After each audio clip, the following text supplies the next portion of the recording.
तो कक्षा 10वीं के सभी विद्यार्थियों 5 फरवरी के दिन आपका पेपर है और उसी श्रृंखला में अपन सेट डी लेकर आए, मोस्ट इंपोर्टेंट है। जी हाँ, रियल पेपर किसी के पास नहीं मिलने वाला है। कभी अभी भी आपके मन में शंका हो तो देखते रहो, किसी के पास रियल पेपर मिल जाता है तो यहां पर तो भाई साहब मोस्ट इंपोर्टेंट चीजें बताई जाएगी और ऐसी परसेंटेज बनवाई जाएगी। यदि वास्तव में बनाना चाहते हो इन बच्चों की तरह तो बिल्कुल पढ़ो और आगे बढ़ो। ठीक है, बिस्मिल्लाह खां का जन्म कहां हुआ था? तो बिस्मिल्लाह खां का जो जन्म हुआ था वो था डुमरांव में। शब्द शक्ति कितने प्रकार की होती है? 3 प्रकार की। मैं क्यों लिखता हूं इसके लेखक का क्या नाम है? अज्ञे। सूर्यकांत त्रिपाठी निराला की रचना कौन सी है? देखिए, कुकर मुत्ता जो है वो इनमें से उनकी रचना है। रसात्मकम, वाक्यम, काव्यम, ये परिभाषा विश्वनाथ जी ने दी थी।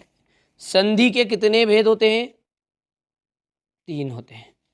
झटपट हल्दी पीसकर हमारे घावों पर थोप दी गई, जो बच्चों के घावों पर थोप दी कविता में, ठीक है, तो वही है। कवितावली जो है वो कवितावली हमारे तुलसीदास जी की रचना है, तो यहाँ पर तुलसीदास लिख देते अपन।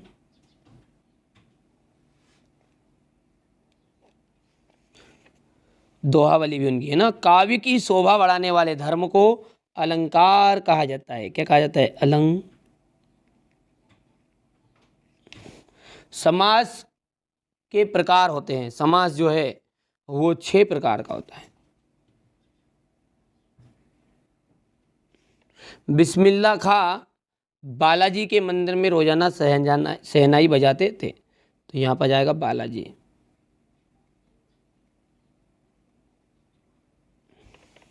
हो गया। चलिए, अब है सही जोड़ी। गोदान।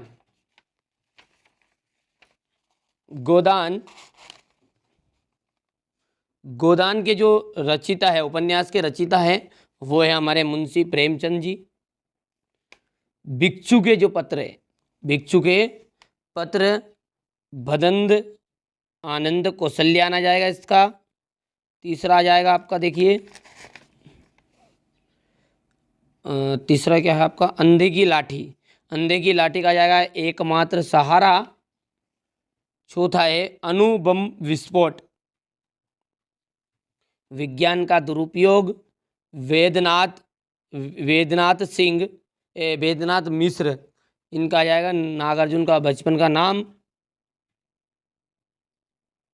और प्रत्येक चरण में 16-16 मात्राएं जो होती है वो चौपाई छंद में होती है। अब यहाँ से स्क्रीनशॉट ले लो अच्छे से। अब एक वाक्य में उत्तर यहाँ से देख लीजिए, है ना। चलो, शब्द गुण कितने प्रकार के होते हैं? एक वाक्य में उत्तर है ये, तो 3 प्रकार के होते हैं, 3। और यदि इनका नाम पूछे कोई तो नाम बता देना आप। प्रसाद, माधुर्य,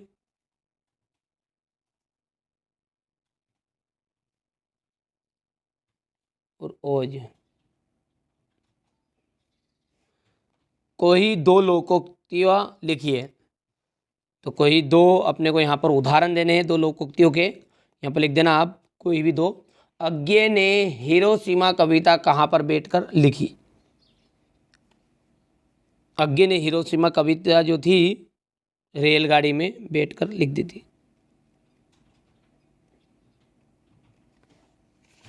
हो गया। चलिए, इसके बाद में यहाँ से देखिए, आपके पाठ्यक्रम में जे शंकर प्रसाद की कौन सी रचना है? तो आत्मकथ्य।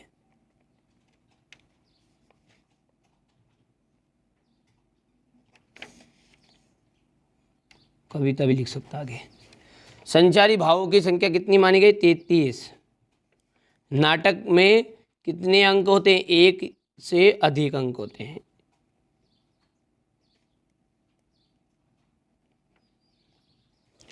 यथाशक्ति अव्ययी भाव समास का उदाहरण है। सत्य है। बाबूजी कुश्ती में हमसे हार जाते, ये भी आपका सत्य है। मैं क्यों लिखता हूँ इस कविता की रचनाकार। परशुराम को लक्ष्मण से डर गए, अरे भैया तोड़ देते, जाना नाटक आता लक्ष्मण, है ना। हाँ, करुण रस का स्थायी भाव शोक है, बिल्कुल सत्य है। वैदिक काल में शहनाई का उल्लेख नहीं मिलता। ये बात आपका, ये भी आपकी सत्य है। कर लोगे। अब यहाँ से क्वेश्चन नंबर 6 से अपन अगले वीडियो में सोल्व देखेंगे पूरा 23 तक का, एक साथ दे दूंगा मैं, कम से कम एक आध एक घंटा का वीडियो रहेगा, क्योंकि मैं इनको समझाऊंगा अभी तो सही आपको, है ना। तो ये क्वेश्चन नंबर 8 हो गया, 9 हो गया, अच्छे से कंप्लीट कर लेना, है ना।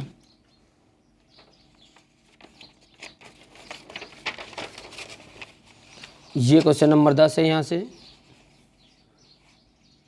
क्वेश्चन नंबर 11, 12 गोपियों के अनुसार राजा का धर्म क्या होना चाहिए? कवि की आग फाल्गुन की सुंदरता से क्यों नहीं हट रही है?